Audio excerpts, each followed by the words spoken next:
Estamos de volta em mais um Papo de Mulher. E hoje a gente vai tratar de um tema muito relevante e atual, depressão. Para a nossa conversa, eu trouxe aqui a Elaine Viola, doutora em gerenciamento do estresse pela UFRJ, mestre em ergonomia também pela UFRJ e psicoterapeuta especializada em ansiedade, fobias e transtornos obsessivos. Elaine, muito obrigada por aceitar nosso convite. Que bom ter você aqui com a gente. Obrigada a vocês. Que delícia estar aqui com você, Manuela, uma pessoa tão querida, e os seus ouvintes, né? Para falar de um tema que eu acho que sempre é super importante e agora, então, nesse nosso momento atual, mais que nunca. Elaine, a gente fala muito de depressão, escuta muito falar, assim, né? Acho que virou uma coisa que a gente sempre conhece, está conhecendo alguém ou tem alguém que está passando, ficou uma coisa muito mais assim próxima da gente atualmente.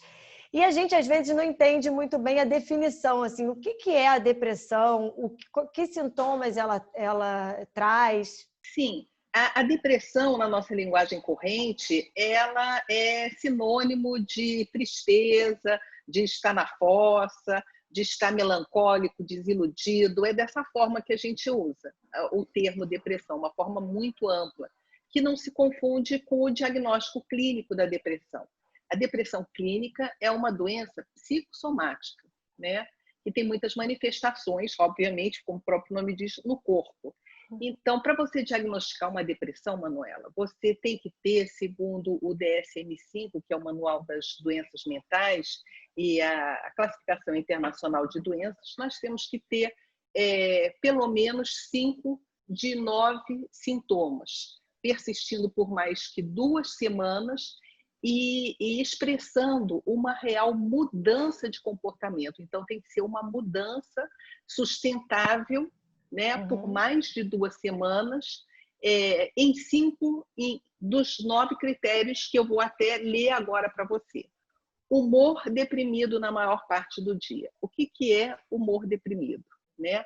Humor deprimido é aquela pessoa triste, chorosa, que tem uma fala pastosa, monocórdia, que não se entusiasma, não se conecta com as coisas. Né? Esse é o que nós chamamos de humor deprimido. Se bem que nos homens pode se manifestar como um humor irritável, né? E nas crianças e adolescentes também. Perda ou ganho significativo de peso, sem estar fazendo nenhuma manobra em termos de dieta. Ou seja, é uma mudança de hábitos alimentares, é uma mudança de metabolismo com relação à parte de ingestão de calorias. Insônia ou hipersonia todos os dias, quer dizer, dormir, acordar no meio da noite, dormir mal, dormir pouco ou dormir muito e tirar diversos cochilos, uma mudança consistente e permanente também nos hábitos do sono. Agitação ou retardo psicomotor, que é aquela sensação de inquietação ou de lerdeza. A própria pessoa se avalia assim. É muito importante também, Manuela, no diagnóstico da depressão, a gente chama os familiares, porque muitas vezes a pessoa não se percebe, mas o familiar sabe dar um monte de informações para a gente que podem ajudar a fechar um diagnóstico. Fadiga ou perda de energia, capacidade diminuída de raciocínio e concentração, e pensamentos recorrentes de morte. A depressão, clinicamente, do ponto de vista psicológico, se caracteriza, dentro da minha abordagem, né, principalmente, como a ruminação de pensamentos e ideias negativas que te acompanham assim o dia inteiro e que não são uma característica sua, porque não é que você seja uma pessoa distímica ou melancólica, né? Você era uma pessoa que tinha um certo humor e houve esse rebaixamento. Como você vê, dessas 9 características, tem pelo menos umas 4, 5 que a gente avalia do ponto de vista fisiológico. Então, a depressão é uma doença, sim, e é uma doença que tem características fisiológicas, que você sente, que aparece no corpo. É uma mudança que reflete mudanças em hormônios muito importantes que a gente tem circulando no nosso corpo. O que quer dizer que muitas vezes a gente precisa, sim, entrar com medicação psiquiátrica para poder ajudar a equilibrar o quadro e evoluir para um tratamento psicoterapêutico. Tem uma diferença entre homens e mulheres? Assim, mulheres são mais atingidas que homens, homens mais que mulheres ou não? Ou, atinge os dois gêneros da mesma forma? Muito interessante a sua pergunta, né? Porque estamos falando no programa para mulheres e porque essa é uma característica bem interessante da depressão, principalmente no Brasil. Vamos falar do Brasil, né? Porque diferenças de culturas, né? A gente vai ter flutuações, variações no mundo todo. Mas aqui no Brasil nós temos simplesmente, Manuela, o dobro de prevalência de depressão em mulheres que em homens. Por exemplo, risco Caramba, o durante a dobro. vida. O dobro. Fui procurar. Risco durante a vida para mulheres. 10 a 25% para mulheres. Né? 25% quer dizer 1 em cada 4 mulheres. Em algum momento da vida, né, o risco durante a vida, vai poder ter um episódio depressivo. Para homens, 5 a 12%. É a metade. Né? Sendo que é uma doença tão grave que a gente tem que pontuar. 15% das pessoas com transtorno depressivo maior se suicidam. Então, é uma doença realmente muito importante, muito grave e necessária de ser tratada. Você falou que trata com remédios em alguns casos, né, que tem essa questão. A gente escuta muito dizer que tem uma questão química, às vezes, que envolve a depressão. É verdade isso, fato? É verdade. Eu sou psicóloga, então a parte que eu ofereço dentro desse tratamento é a parte psicoterapêutica. Né? O tratamento padrão ouro para uma depressão média para grave, né, o transtorno depressivo maior, é você associar psicoterapia, porque você vai precisar fazer mudanças importantes na sua vida, acessar a sua tristeza e poder ser validado nessa tristeza, trabalhar suas questões, mas também equilibrar a sua bioquímica. Imagina só, Manuela, uma pessoa que está com insônia há 15 dias. Você está 15 dias, todos os dias, sem dormir. Essa pessoa perde totalmente o controle, ela quebra o seu metabolismo. Não, Né? o humor E não existe começa mais, né? a sua pressão arterial, né? A sua glicose. Eu não vou entrar nos detalhes, porque vai parecer que eu estou entrando na parte médica, mas você imagina só, a pessoa tem sim um grande impacto fisiológico dentro do transtorno da depressão, principalmente o transtorno depressivo maior. O equilíbrio através de medicação vai ajudar que a psicoterapia também possa fluir. E mudanças no estilo de vida também são muito necessárias. Né? Do ponto de vista psicoterapêutico, a gente trabalha com ativação comportamental. A gente precisa encontrar uma forma que a pessoa saia de casa, que ela comece a se relacionar no mundo de uma forma prazerosa. E isso não está dentro das possibilidades vistas pela pessoa que está experimentando essas sensações, esse humor deprimido dessa maneira. Então, vou aproveitar um parênteses, contar minha primeira paciente com depressão, que era quando eu era uma estagiária. Quando a gente é estagiária, acontece tudo, né? Então, a minha primeira paciente com depressão chegou no meu consultório, ainda era estagiária, compartilhando comigo que ela gostaria apenas de poder escolher melhor a maneira com a qual ela ia se matar. Porque realmente ela ia se matar. Nossa, né? O que fazer com relação a isso? Aí, conforme o protocolo, eu comecei a perguntar para ela quais são as maneiras que você tem para se matar e quais são os obstáculos que você encontra em cada uma delas. E aí eu pude perceber que em todas elas ela tinha muita preocupação com o outro. Por exemplo, se ela se jogasse de uma janela, ela podia cair em cima de uma pessoa. Se ela fosse ao aterro do Flamengo, como ela disse, se jogasse na frente de um carro, ela iria causar um grande transtorno para aquele motorista. E aí eu pude pegar daí, nossa, como você é uma pessoa que tem sensibilidade, se preocupa com as pessoas no mundo, de uma maneira geral, com todos os seres, né? Que coisa tão interessante. Posso convidar você para a gente conversar sobre isso numa próxima sessão? Né? Você se compromete a vir aqui me contar sobre isso, mais uma vez, mesmo que você esteja decidida a se matar. E aí ela veio uma segunda vez e nós conseguimos descobrir que ela tinha um cachorro e que o cachorro também estava muito deprimido porque estava dentro de casa. Ela não saía, ela forrou tudo aquilo com jornal e estava dentro de casa com o cachorro, fazendo ali as necessidades, ela retirando, botando lixo, mas ela não saía. E aí eu evoquei né, essa empatia dela com o cachorro. Com quem ia ficar esse cachorro? Por que esse cachorro não estava tomando um sol? Quanto que ele não devia estar sofrendo? E ela concordou comigo em levar o cachorro lá embaixo.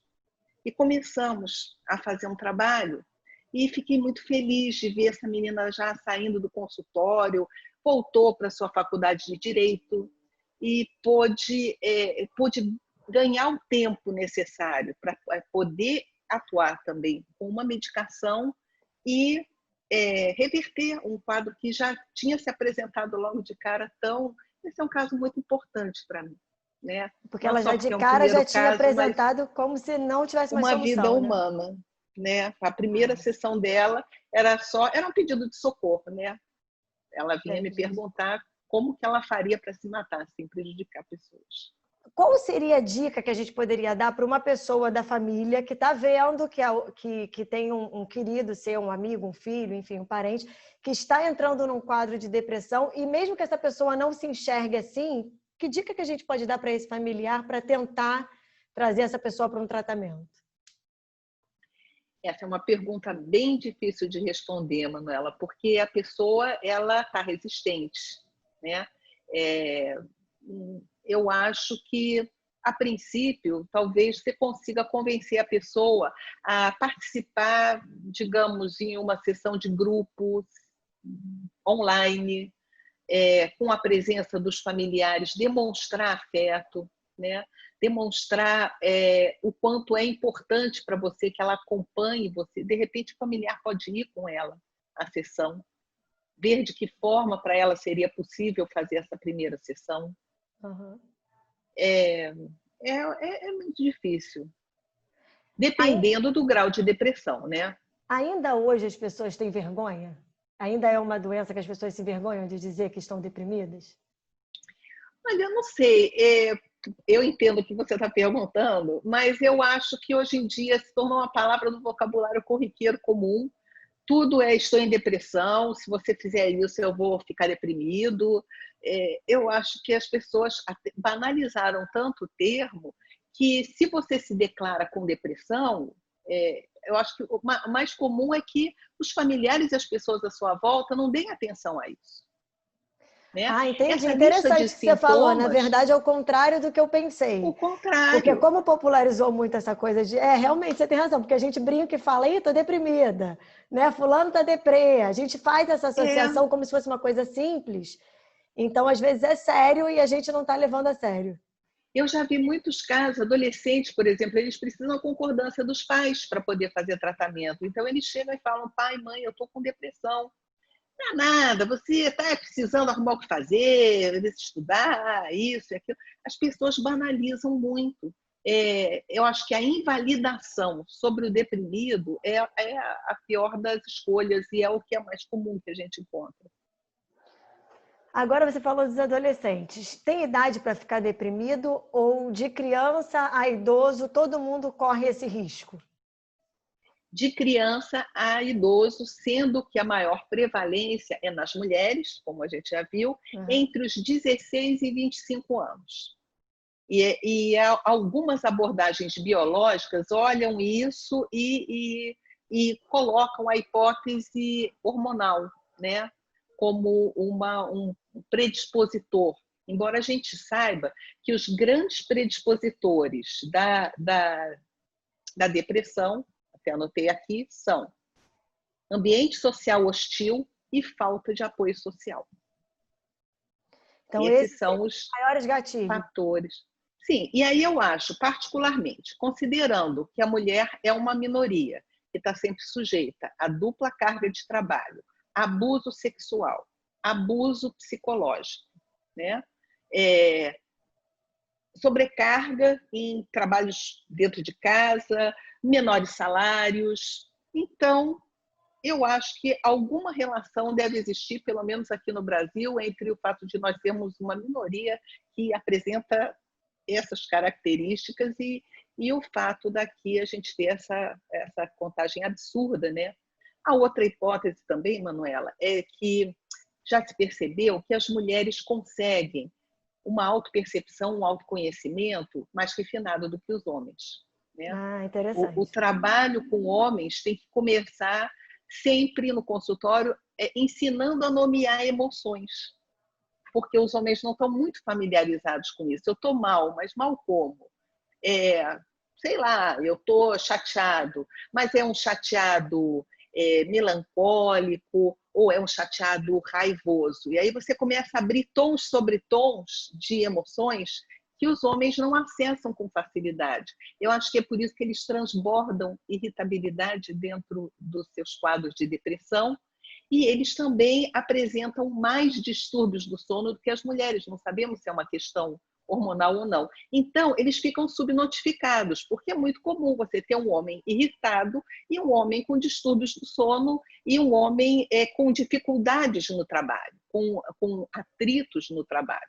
A nossa sociedade banaliza isso e não acredita que isso possa ser uma doença. E aí o homem não percebe, não sabe que está dentro do processo de depressão. Não, muito interessante isso que você falou. Há pouco tempo a gente aqui no programa entrevistou uma especialista em política de saúde pública. E aí ela colocou exatamente esses fatos, assim, fazendo um paralelo com o que você disse. Ela falou: as mulheres têm uma sobrecarga grande, né? E por isso as maiores ações de política pública de saúde são para as mulheres, porque elas são notoriamente um grupo sobrecarregado, porque o cuidar dos filhos ficou com as mulheres, o cuidar da casa ficou com as mulheres, e aí as mulheres precisaram sair para o mercado de trabalho. Então, tudo isso, em algum momento, você para e fala, bom, eu não dou conta disso tudo sozinha, é muita coisa. E aí, isso tem claramente, estatisticamente, ela até trouxe os números para a gente, políticas públicas por conta disso tudo, né? Assim, bom, o olhar agora vai ser para a mulher. E uma outra coisa que ela falou, que tem tudo a ver com o que você está falando também, é essa coisa da forma como a gente criou os homens. Né? Que os homens não se emocionam, os homens não têm essa coisa de tem que dar conta de tudo, o sustento da casa sozinho, e que isso tudo estava adoecendo a nossa sociedade. E é exatamente isso, né, que você está falando. E o abuso, né, que a gente também tem que acrescentar aí, o abuso sobre a mulher. A Sim. maior parte das mulheres que vêm ao consultório fazer psicoterapia, elas têm profundas mágoas psicológicas de abusos sofridos de homens, né, de pessoas dentro do trabalho, da própria família, né, maus tratos, humilhações, assédios. Aí você vê E a queixa do falta. homem não é essa, né? A queixa do homem já é por uma outra via. Então, a gente imagina que realmente é uma minoria que está exposta, né, a muitos fatores de risco. Aí você vê o quanto a gente precisa realmente repensar socialmente os papéis, assim, né, de ajuda de família, enfim, e da mulher, né? Porque essa luta nossa é diária, está aí provado que a gente ainda tem muito para avançar, né, nessas questões. Mas, Elaine, uma outra pergunta que eu queria te fazer é o seguinte: álcool, drogas, todos esses mecanismos que as pessoas buscam para alegria, para tentar... Tá relacionado aí à depressão? Você acha que a depressão vira um gatilho para esses vícios? Eu acho que nós somos uma sociedade alcoolista, né, e adicta, de uma maneira geral, a gente assume isso como uma regra, né? A gente sai para fazer uso e abuso dessas drogas lícitas e ilícitas como compromisso social, não pode faltar. E isso daí vem exatamente tapar os nossos buracos, né? Os nossos vazios, a nossa depressão, a nossa ansiedade. Então, se a gente está absolutamente irritado, a gente vai tomar alguma coisa para desestressar. A gente instituiu o álcool, que é uma droga, né? E outras drogas também, e os psicofármacos, que entraram agora também na nossa vida como coisas corriqueiras, a gente instituiu esse combo como a nossa forma de nos anestesiarmos diante das questões da vida para poder seguir em frente, produzindo sempre mais e dando conta de cada vez mais coisas. Então, na verdade, as pessoas podem tentar mascarar essa questão da depressão com essas drogas? Sim, eu acho que a pessoa deprimida, ela normalmente, estranho isso, né? Ela não tem um acesso claro à tristeza. Exatamente, ela está em depressão porque ela já hipercompensou essa tristeza de alguma forma. aí ela aparece com sintomas somáticos, os mais estranhos, inclusive fora desses sintomas aqui, nós temos, por exemplo, sintomas gástricos, né? Nós temos a alopecia, não sei, perda de cabelo, Aham. também como um sintoma inexpressivo, mas que pode estar relacionado com um alto índice de estresse e um processo depressivo. A pessoa ela não se vê dessa forma, ela continua transitando no mundo, tentando hipercompensar com drogas, com álcool, com excesso de trabalho, né?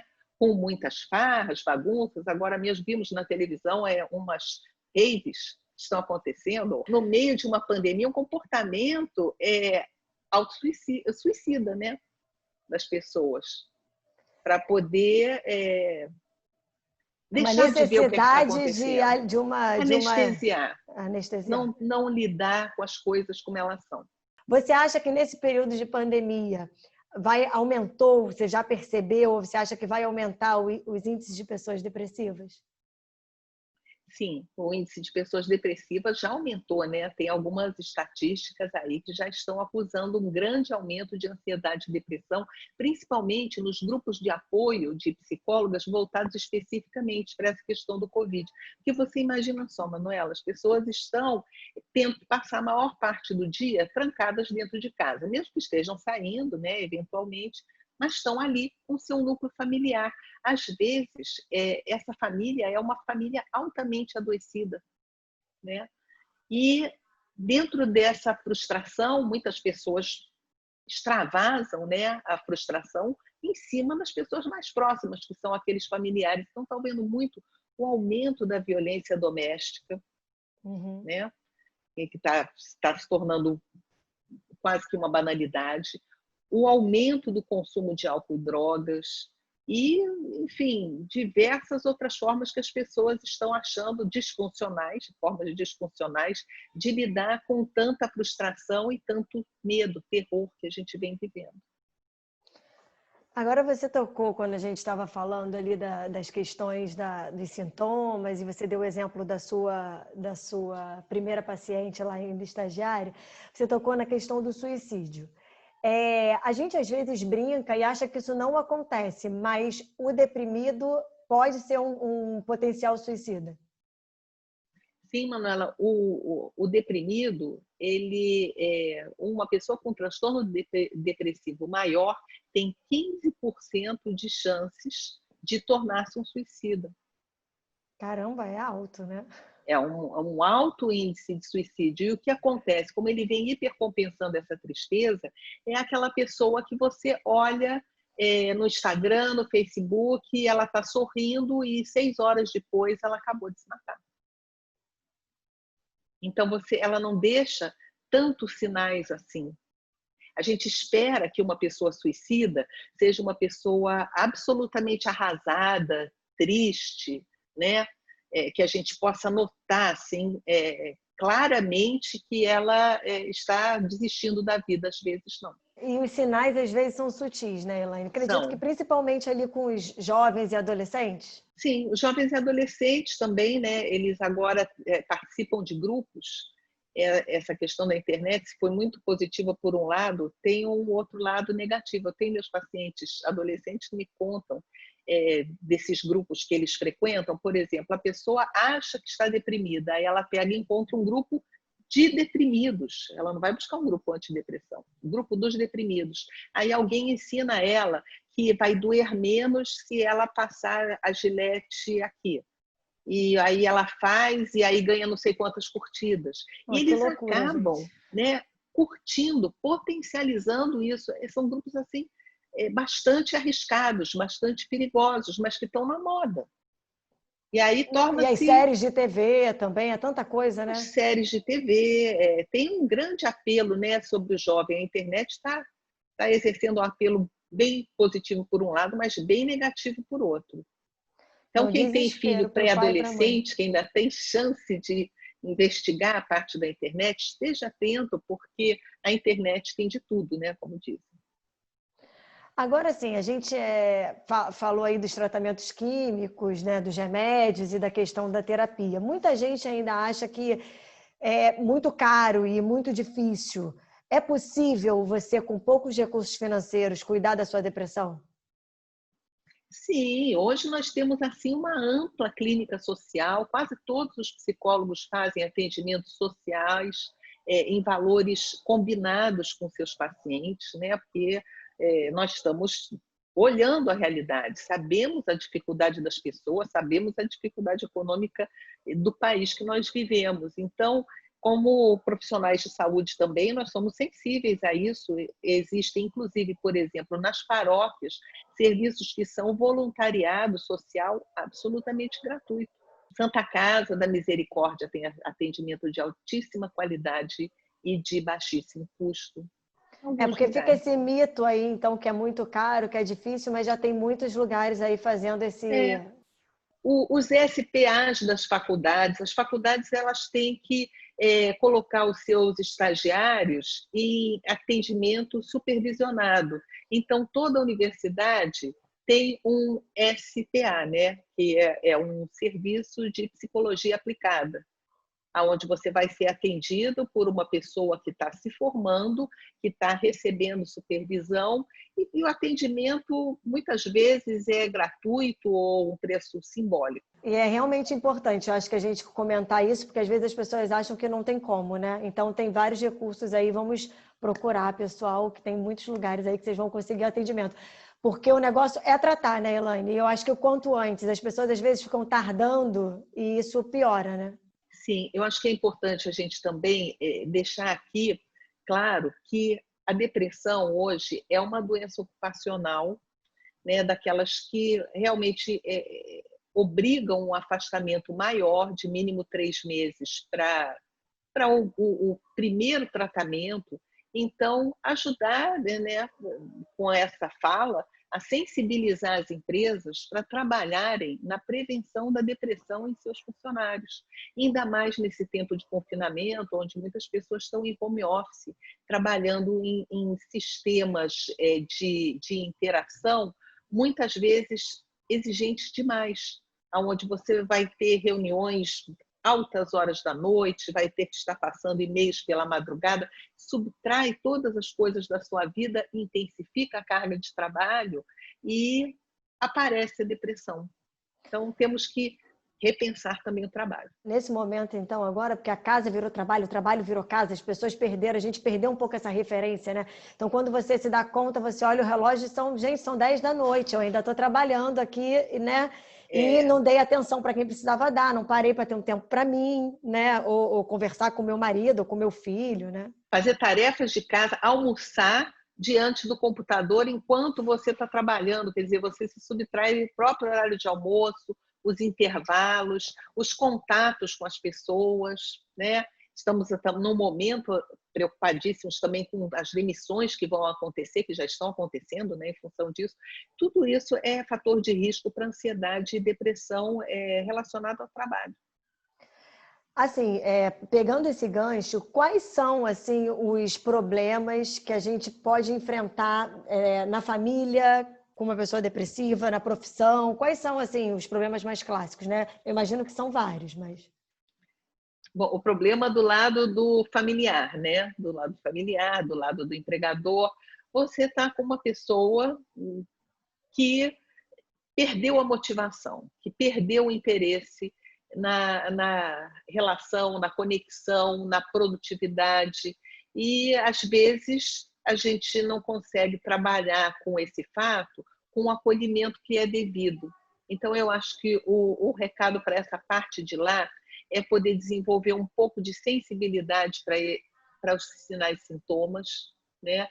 Validação desses sinais e sintomas, porque a pessoa que está deprimida ela vai dizer: eu não estou aguentando, eu estou muito fatigada, eu não estou conseguindo dormir. Ela dá sinais, né? Ela pede um socorro, que a gente tenha a sensibilidade de ouvir esse socorro e não banalizar, dizer: isso é uma frescura, não é nada, toma uma cerveja, vai dormir, qualquer coisa assim, né?